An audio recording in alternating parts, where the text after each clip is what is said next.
Hey everyone, Götz here, coming to you from Cebu City, and today we're diving into a topic that I'm sure will spark plenty of discussions in the comments.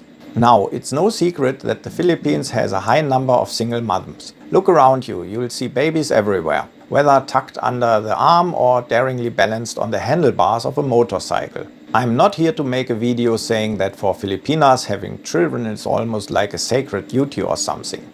Anyone who spent time here knows that this mentality is instilled from a young age. Both the culture and society put pressure on girls to become moms pretty early on. Add to that a lack of proper sex education and on the guy's side a lack of upbringing to be responsible. The real kicker comes in for these young moms when the Filipino dad either balls or the relationship goes south. Then they face the challenge of finding a new man. For those of you who've never dated a single Filipino mom, let me break down what you're in for. Because let me tell you, the dynamics here are a tad different than what you might be used to in the West. As with everything in life, I can only point you in certain direction. At the end of the day, it's up to you to decide. Is it worth it to date a single mom? So here's the lowdown. There are currently about 54 million women of all ages in the Philippines, but statistics show that a quarter of them are single mothers. What this also means is that the proportion of single moms in the age bracket you're considering for dating is likely much higher. So if you hop online and strike a chat with a lovely Filipina, odds are good that she already has kids. Depending on your own situation and how you feel about that, a ready-made family might even appeal to you. But generally speaking, most guys aren't too keen on raising another man's kids. And this is particularly true for local men. Filipinos steer clear of single moms like they are the plague or something. Having kids without a man really puts women in a tight spot here in the Philippines. And that's where often Western guys come into the picture, as they tend to be more tolerant in these matters and are willing to step up to the plate for someone else's kids. Call it chivalry or even folly if you want, but many men find themselves unexpectedly playing the role of instant dad while dating. Like I said earlier, maybe you're cool with the idea of her already having a kid, because that could mean she won't ask you for another one, although chances are she probably still will. And hey, maybe you're the type of guy who likes the sound of children laughing in the house.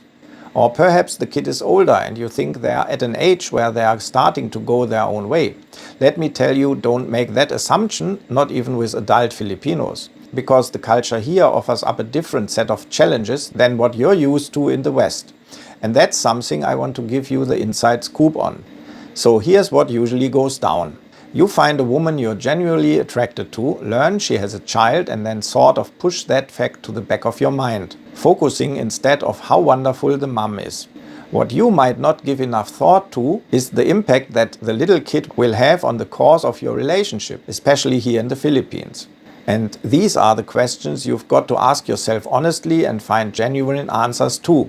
First off, are you okay with raising another man's kids? Or are you gonna be reminded of the other guy who came before you every time you look at them? Some men are cool with it, but others might unknowingly take it out on the child, never forming the kind of bond a stepdad really should have to create harmony within the family. Another obvious hiccup is the extra expenses. Sure, generally speaking, things are cheaper in the Philippines, but you've got to realize that you'll probably be footing the bill alone. Don't count on any financial contribution from the biological dad, who's most likely hit the road after leaving his partner pregnant and alone. Now, there are legally mandated child support regulations here, but as most Filipinos will tell you, good luck with them. To get any kind of support from the biological dad, the mom not only has to track him down, but also sue him, which can cost money she probably doesn't have in the first place. Even if she manages to locate the father and successfully sues him, here's the kicker. Like most guys in the Philippines, the biological dad probably earns just a few hundred pesos a day, if he's even employed. So trying to secure child support becomes a lesson in futility, my friend. Let's get real. If you're hooking up with a Filipina who already has kids, chances are pretty darn good that you're going to be the financial backbone for her and the little ones. Now, they say that in the West it can cost parents with an average income a cool $250,000 to raise a kid to 18. Heavy number, right? Well, obviously it's not going to cost nearly that much here in the Philippines. But even with modest expenses for food, clothing, healthcare and education, maintaining a humble Filipino family lifestyle can still put a dent in your wallet. If your partner is working to help cover some of the costs, that's a win. But what if she isn't? Even if she works, a big chunk of her earnings will vanish into the family's coffer like magic. Why? Because she's not just supporting your immediate family, but also her parents. So the money she just made, poof, gone in a flash. This can of course lead to some tension between the two of you, especially when you find that you are still picking up the tab for her kids. Another thing you've got to come to grips with is that you're probably never going to be priority number one. As a foreign partner, it's tough to compete with a Filipina's family when it comes to attention and loyalty. Throw kids into the mix and you might just find yourself bumped down to third place, behind her family and her children. Then there's the potential soap opera with the biological dad. Seriously, I would strongly advise you dig deep and find out as much as you can about what's going on between the woman who's caught your eye and the father of her child. Does he live nearby? Does he have visitation rights? Is he remarried? What kind of guy is he? Because let me tell you, this dude could stir up all sorts of trouble for you. Though this video is all about unmarried single Filipina mums, the child's dad can still stir the pot. You might know that in the Philippines, the mum automatically gets custody if the man leaves. So the ex essentially has zero rights, but he can still make life difficult. Did you know it's illegal for a foreigner to be alone in the presence of minors? Yep, there are actually laws penalizing that. Even though many foreigners do it, like taking the kids shopping or watching them while mum heads to the supermarket, it's technically a criminal act. Because they aren't your biological kids, but legally strangers. As a foreigner, you should steer clear of being caught alone with minors. But you know how it goes. No plaintiff, no judge. It's only punishable if someone reports it. Now, who do you think would be most likely to ring the alarm? Maybe an irritated ex? And even if he doesn't report you, try walking through the mall with your girlfriend's 15-year-old daughter. Ask any expert who's done that and they'll tell you about the sideways glances they received. And for some concerned citizen, it might go beyond the judgmental stares. You could get stopped and questioned by the police, and then you better cross your fingers that you don't bump into an overzealous cop looking to score some bonus points. There you could quickly find yourself in a spot where you either have to marry your girlfriend or avoid being alone in a room with her kids. Good luck with that too. Unlike in the West, where a child might spend every other week or weekend with the dad, that's pretty rare around here. Odds are good that the father has long since hit the road and you could be spending every waking minute with the kid. And living together in the Philippines, it's a whole different ballgame than what you're used to. In Filipino culture, kids often sleep in their parents' bed up until they're about 10 years old. Now, before you say, no way, this kid is getting his own room, let me also spell it out for you, that especially in the provinces, kids' beds and kids' rooms are pretty much non-existent. And most Filipinas prefer to have their kids share the bed in the early years anyway. I'm talking like until ages 5 or 6. So those fantasies you might have had about that attractive single mom you've been chatting with and the bedroom activities you've planned might need a bit of reality check.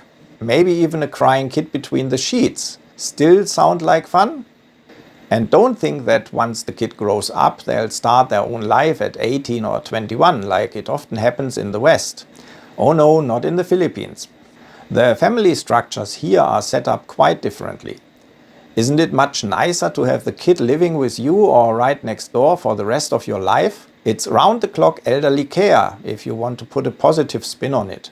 And if you do eventually get used to the kid after a few months or years, but then break up with the mum, you'll have absolutely no rights and probably won't see the child ever again. Because according to Filipino family law, even the grandmother has more visitation rights than you.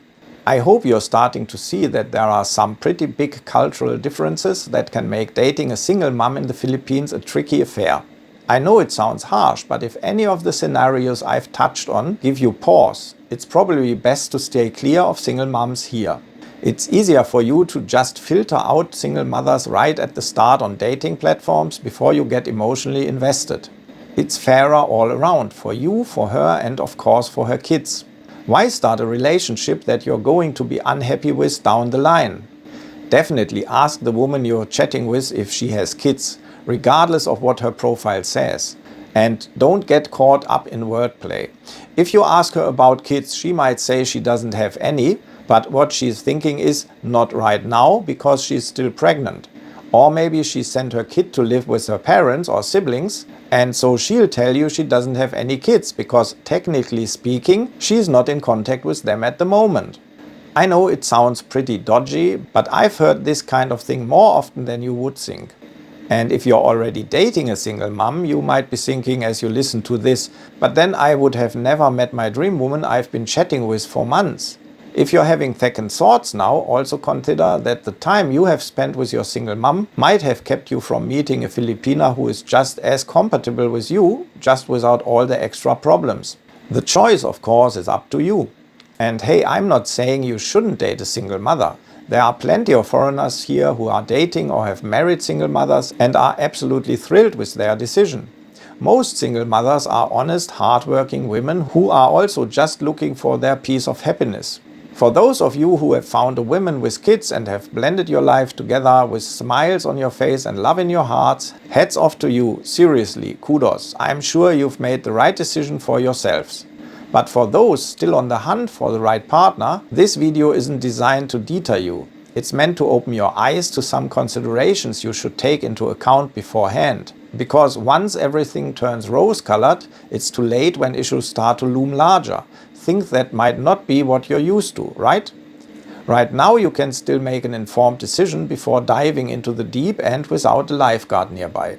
That's it for today. I hope you found this enlightening and worth your time. Just a quick personal note, if you enjoyed the video, please leave a like before you go. Or if you feel my service deserves some extra recognition, consider leaving a tip. A 1-month channel membership is available for just $3, or you can find my PayPal address in the video description. Thanks for watching today. See you in the next videos.